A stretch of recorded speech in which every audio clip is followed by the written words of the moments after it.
You're entering Corsi Nation. This is Jerome Corsi, and today it is Monday. It's on November 10th, 2025.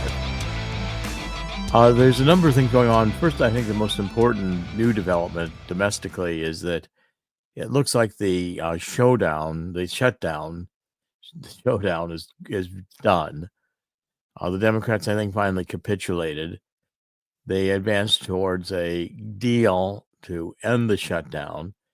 It's a complex deal. The Democrats basically did not get everything they wanted. They may have gotten some of the extension of being able to provide medical care to the illegals. That may not have been eliminated entirely. But the Democrats essentially lost this whole shutdown. They did not turn the country against Trump. It did not produce a, beating of the chest saying we need to keep the government open again. Trump did fire quite a lot of employees. We don't know how many yet he's done with firing, but we're going to get numbers out pretty quickly here. But I think today Schumer lost. Schumer said he couldn't support the deal. He didn't get nearly what he wanted. Schumer and Pelosi are, I think, on the outs in the Democratic Party. Democratic Party is clearly now moving towards becoming just a complete outright communist Marxist Hamas-loving party. It has no real relevance to the American middle class. It's, of course, loved by the university crowd. And it just shows how rotten our universities have gotten, that they have moved away from support of Israel. They've moved towards embracing Hamas, whose stated purpose is to eliminate the Jewish state. And this is just, I think, again, another thing of the rot of American universities, which have been filled with this neo-Marxism, cultural Maoism, and anarchy.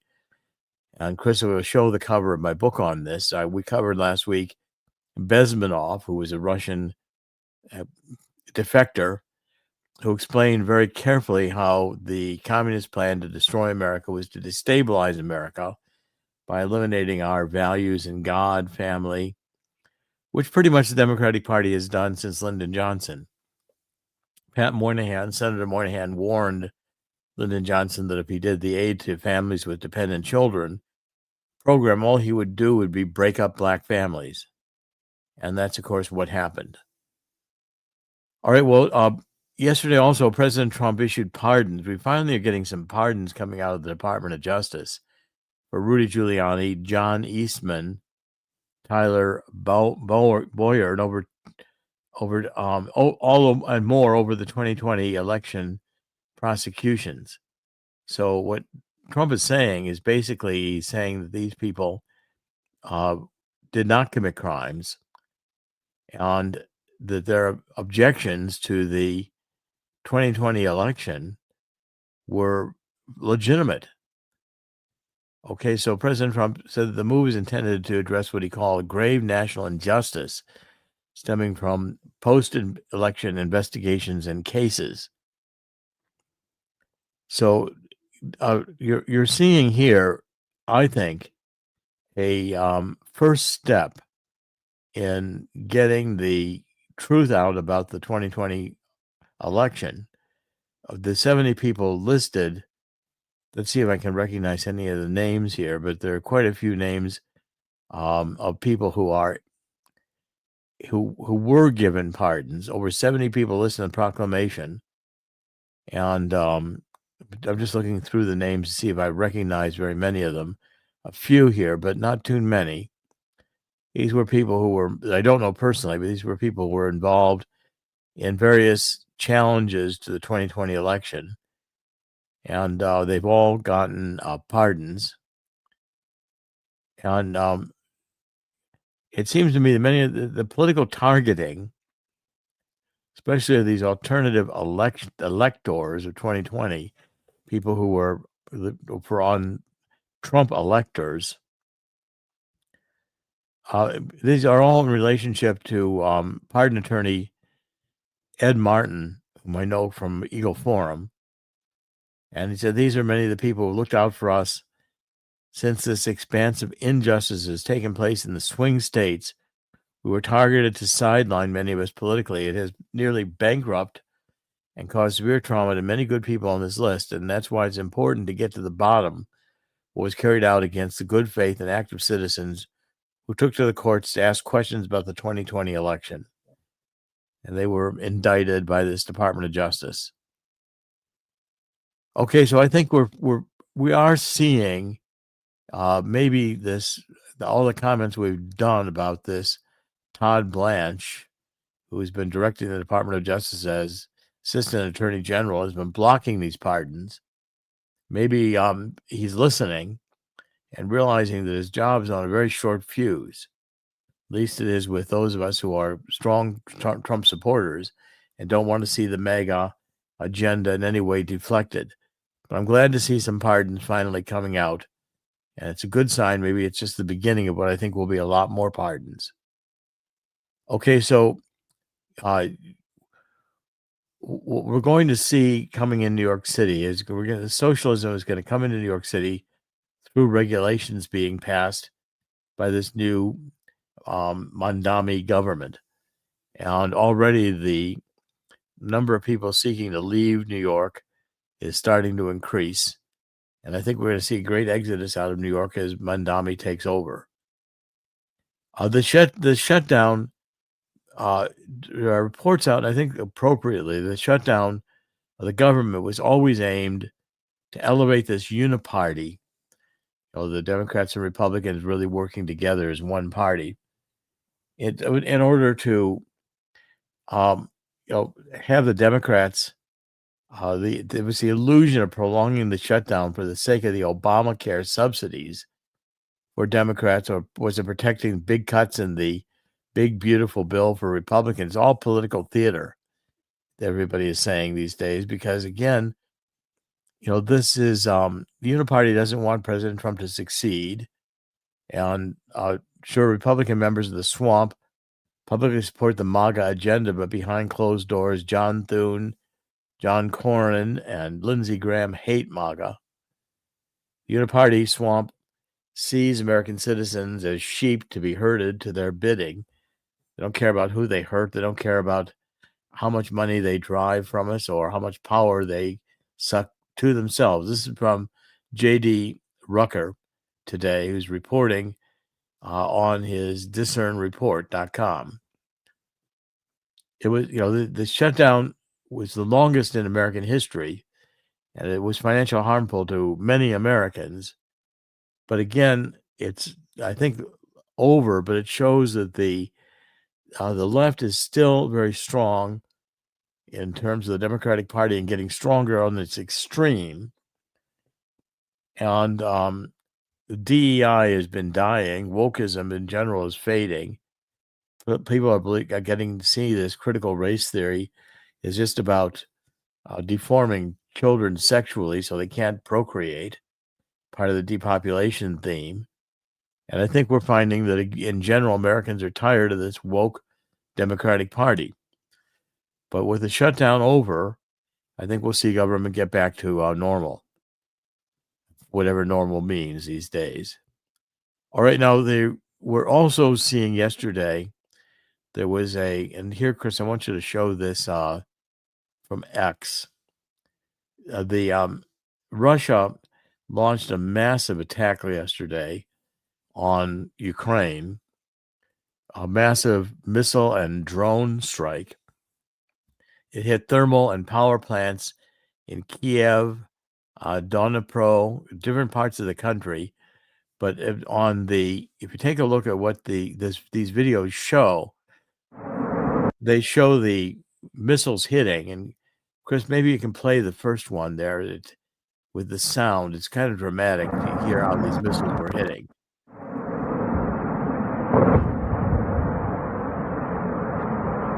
You can hear in the background, see the illumination of the sky when they hit, and they're loud.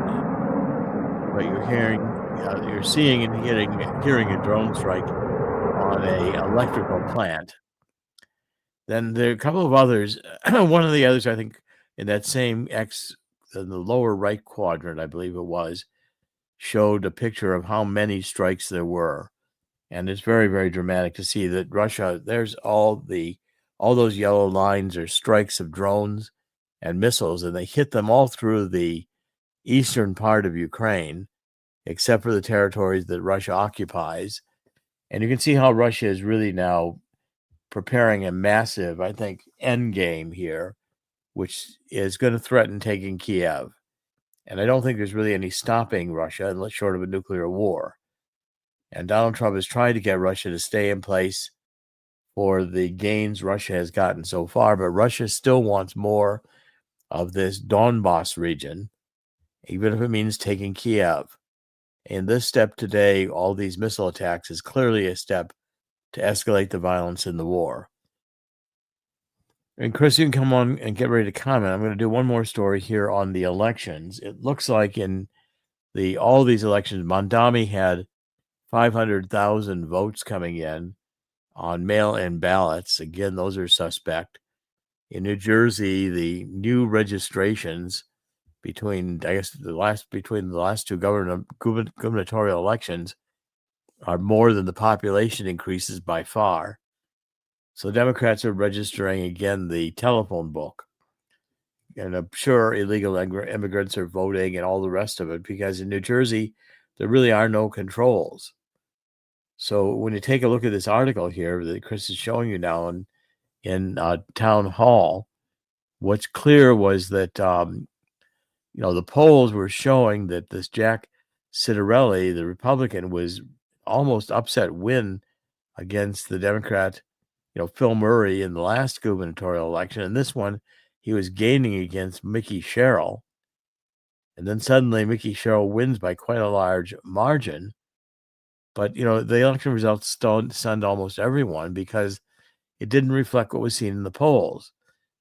But the problem was that the Democrats, like 500,000 plus Democrats, magically appeared when they were dormant in the 2013, 2017, 2021 elections. And again, all these voters, new registrants and the like, an exceptionally high turnout, suggests that the algorithms were used and the Democrats stole the election. It wouldn't surprise me here, and it wouldn't surprise me in Virginia. Democrats can only win elections by stealing. And that's why I think Donald Trump, if we put on gods5stones.com, we're going to see that what we've been working on and showing you is the executive order that Donald Trump is producing will have a requirement for voter ID, and it's going to require proof of citizenship. So the elections, I think, are going to be, again, more legitimate once Donald Trump gets into charge of producing an executive order. Again, executive orders are not laws. They'll have to go through and be passed as a law. But I think what Donald Trump's going to do will be under Article 2 powers as commander-in-chief. Chris is showing you what we're doing now on God's Five Stones. We are trying to raise more money. We are going through and showing that this is a spiritual warfare we're dealing with. And we're dealing with a situation in which we're expanding into Act Blue, showing you how the Democrats have participated in child sex trade, child organ trade. They've opened the border. They get massive amounts of money flowing through the banks. It's money laundered into Act Blue to get in a mortgage fraud scheme that involves the top officers of Act Blue. It's been referred to the Justice Department, and this is under investigation now for a criminal investigation that was brought in through Ed Martin. Chris, you want to comment? We've covered a lot already, and I'm going to cover a few more things before we wrap up today on the economics especially. Oh, there you go. There's a lot to talk about here, as you know.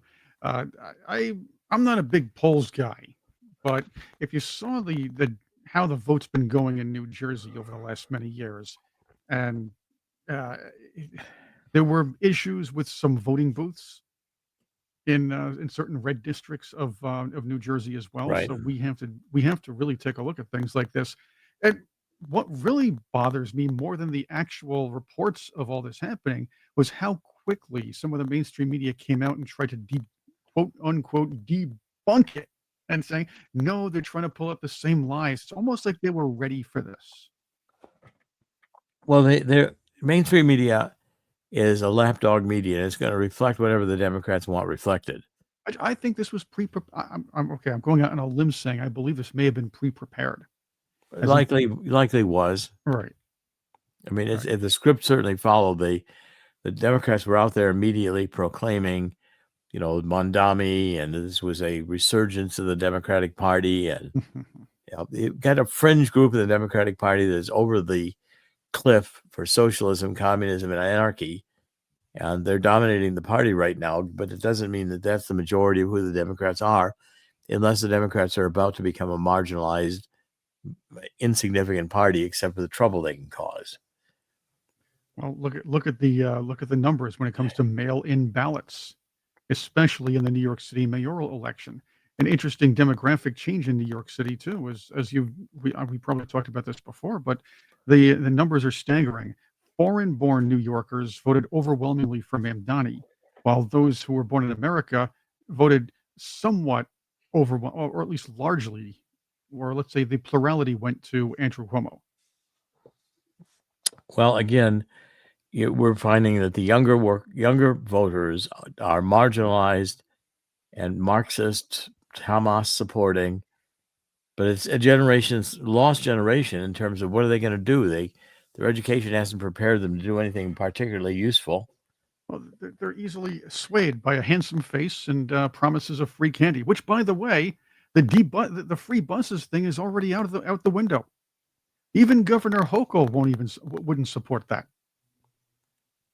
Well, you don't expect the Democrats to actually deliver on their promises. No, because they never have to. The Democrats, a lot of these young people are bred to believe through public schooling and and through academia that the Democrats are the virtuous party. But I want to go back to Mamdani and his promises because John Quincy Adams did warn us. And I know this is more foreign policy than not, but Muslims are allowed to lie to infidels to get what they want in negotiations or anything else. That's right. Then John Quincy Adams warned us about this a long time ago. It's on paper. Anybody can Google search this. But the fact is, Zoran Mamdani came up and promised free candy, and you know what? He believes if this works, if this case is the same, he would believe he would be morally obligated to lie to everybody to turn New York into a mini London, or let's say to become Sadiq Khan's mini-me, if you will. Yeah, right. Right.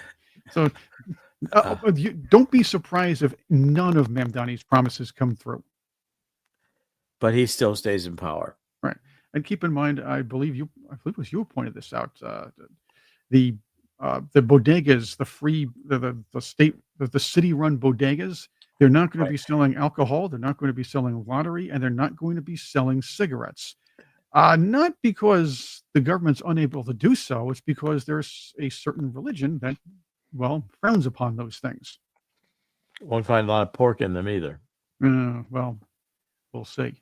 Okay, let's do the economy. The gold today is at $4,121. Again, staying over $4,000 an ounce. As I warned, I think now gold by the end of the year, and we're already here in November 10th, gold is going to be closer to $4,500 by the end of the year, and that's just a few days away. We're already in November. We're getting ready for December. It's around the corner, and silver is at $50 an ounce. Now, if you go to what we've shown you on the website, go to CorsiNation.com and take a look at the gold tab. You can find on Swiss America, you can get 250 of these coins, these Walking Liberty $half coins. They're really great coins. They're more than 50%. They're like 99% silver. I have some here. I'm going to show them to you in a minute. Hold on. They're coins that I've liked since I was a kid. And they are really pretty beautiful, even in the circulated version here. I'll pick out a couple of them here and show you to them. I mean, they're $half, and I don't know how well you can see the $half there, but I'll try to get it. It's you can't see it very well, but that's the size of the coin, and it is a Walking Liberty $half. You've got an eagle on one side, and you've got Liberty walking in the sun in the other side. They were produced by in the for a long time. I mean, when I was a kid, these were the half dollars that everybody was using, and I guess they started producing them about 1916. Well, those were the Mercury dimes. Were 1916. But these coins were classic coins. We used to have coins that were really actual metal, and they were nicely stamped. They were beautifully designed. And now we've got just junk coins. In fact, I saw a sign. I was in the supermarket the other day. It said, "Please use exact change because we don't have any pennies anymore. We can't give you pennies anymore." Okay, so what I'm suggesting is here, get some actual silver. Silver is $50 an ounce. You can get it, hold it, it'll appreciate. It's going to go to $100 an ounce faster than gold will. Talk to Swiss America and get 250 of these coins. You also get advice as to how to invest in gold and silver, including taking your IRAs and 401ks and make them self-directed, where you can own some gold and silver within your IRA account, and appreciation is not taxed until you take the money out of the IRA. It's really a very good way to increase your gains on gold and silver at a time when they are surging. So please take a look at this. Okay, I want to cover one or two more stories today in terms of where we are internationally. Right now, the Middle East is reasonably quiet, and we're not expecting there to be much more out of the Middle East in the immediate until Hamas figures out what his next step is going to be. But the point is that I think that you're seeing in the economy as a whole that China is definitely hurting. China wants these tariffs gone. The Supreme Court's going to decide very quickly here whether the president has the authority to issue the tariffs. I think it'd be a bad mistake for the Supreme Court to remove this power from the president. And Donald Trump's already complaining about it on his social media accounts. Okay, so the European economy is showing massive economic downturn. And Russia is today showing film of the capture of the Ukrainians in this strategic hub. This Ukrainians are in this increasingly difficult situation holding this pivotal city of Pokrovsk, Pokrovsk, which is a key holding in the Donbass. And there's an ongoing debate surrounding who controls Pokrovsk, strategic logistics head for the Ukrainian army. And if the Ukrainians lose this, then the Russian troops advancing towards Kiev is going to be a lot more easily accomplished. And I don't think Putin is going to slow down in this war while he's winning. And we clearly have no way to stop the advance other than to invade, and NATO's in no position to invade. Trump's in no position to want to invade. I think here we've got an opportunity to see this war wind down, but hopefully Russia will get the objectives it's want and then decide to come to the peace table. Russia wants to secure the Donbass. Let Russia secure the Donbass, but hopefully not move into Kiev. Okay, so I like to say at the end of all these, looking at the current news, that in the end, God always wins. God's going to win here too. I know we're struggling, and it's going to be a struggle to have the MAGA agenda go forward and be successful on all fronts. But it is doing remarkably well against resistance, which is increasingly being marginalized, the Democrats, by the more extreme positions they're being forced to take. So join me also in the spirit of 2 Chronicles 7:14. If we get on our knees and ask God to forgive us for letting the world get to this point, I believe God will hear our prayer and heal our land. This is Dr. Jerome Corsi. We're doing podcasts on CorsiNation.com every weekday. Thank you for joining us. We'll be back tomorrow. God bless.